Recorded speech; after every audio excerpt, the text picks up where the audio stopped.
Vamos nessa, fera, mais uma questão atendendo a habilidade 14 do Enem, estudando aqui fisiologia humana, o ponto de respiração.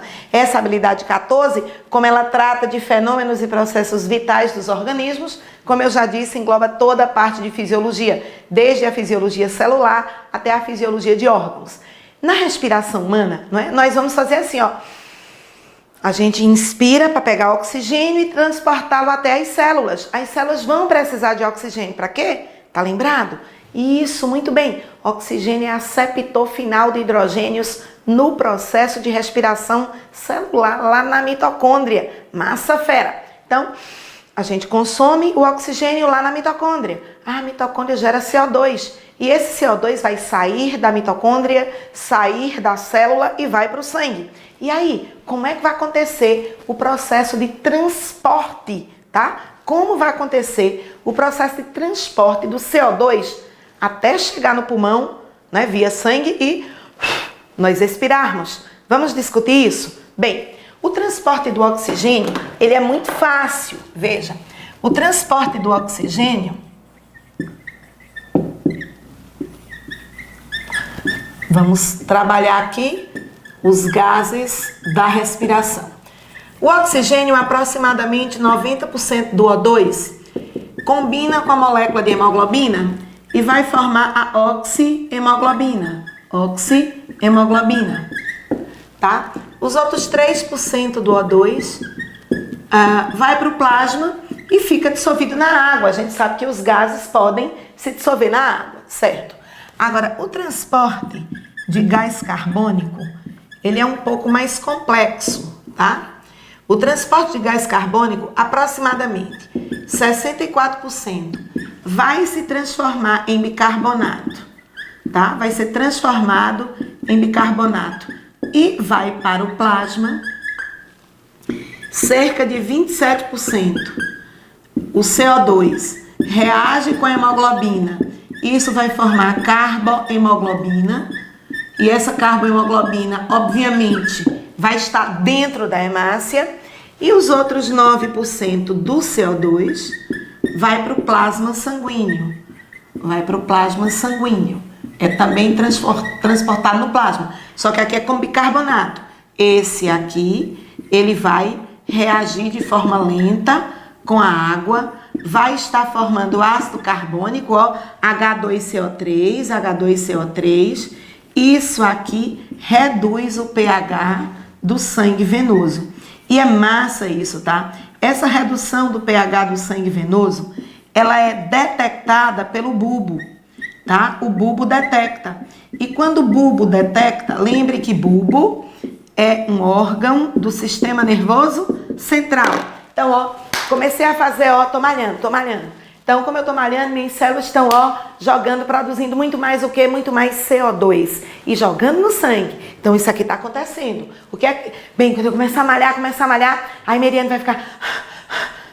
o que é isso? É porque o bulbo, ele detectou a redução do pH e aí ele interage aumentando a frequência e a intensidade dos movimentos respiratórios.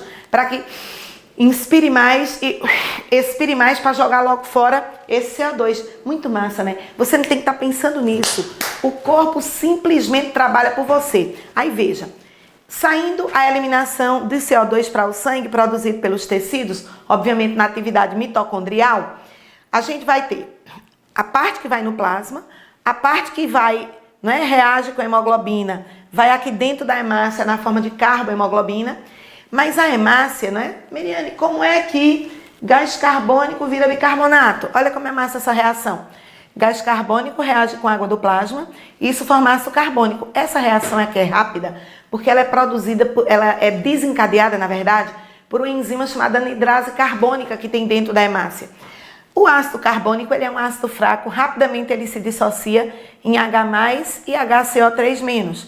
Esse H+, ele vai ser tamponado, quer dizer, a hemoglobina que ficou desocupada porque ela levou muito oxigênio e agora só pegou, não é, 27% de gás carbônico, então tem aí bastante hemoglobina desocupada, ela vai casar com esse hidrogênio, ó, fazer um efeito tampão para ele não estar reduzindo o pH. E o bicarbonato vai para o plasma.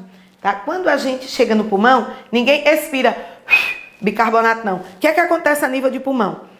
Nossa hemoglobina, ela é muito apaixonada por oxigênio. E como ela gosta muito de oxigênio, na hora que chega no pulmão o oxigênio, automaticamente a hemoglobina que estava com o hidrogênio salta ele fora para pegar o oxigênio.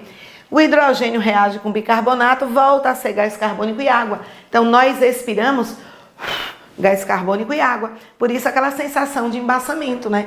Quando a gente está num local com temperatura diferenciada, a gente fica tudo embaçando. Vamos fazer uma questão? Veja, hipóxia ou mal das alturas consiste na diminuição de oxigênio no sangue arterial do organismo. Por essa razão, muitos atletas apresentam mal-estar, dor de cabeça, tontura, falta de ar, ao praticarem atividade física em altitudes elevadas. Nessas condições, ocorrerá uma diminuição na concentração de hemoglobina oxigenada em equilíbrio no sangue, conforme reação. Hemoglobina reage com oxigênio e forma hemoglobina oxigenada. Então, vai haver uma redução, uma diminuição desse composto. Por quê? Porque quando eu estou numa grande altitude, o que é que ocorre? Quanto maior a altitude, menor o quê? Menor a pressão atmosférica. Então, o oxigênio vai estar mais rarefeito. É isso, fera? Então, vamos lá para a pergunta. A alteração da concentração de hemoglobina oxigenada no sangue ocorre por causa? Elevou a pressão arterial? De jeito nenhum. Aumentou a temperatura corporal? Nada a ver. Reduziu a temperatura ambiental? Não. O que reduziu foi a pressão. Aumentou a altitude? Não mesmo, mas nas montanhas é frio, sim, mas não é por isso. Tem nada a ver. Queda da pressão parcial do oxigênio ou diminuição da quantidade de hemácias? Letra D, não tenha dúvida. A pressão do oxigênio numa grande altitude vai ter menos oxigênio para interagir com a hemoglobina e, consequentemente, vai diminuir a formação de hemoglobina oxigenada. Por isso, letra D. Mary, e não seria diminuição da quantidade de hemácias? Não. Inclusive, é o oposto.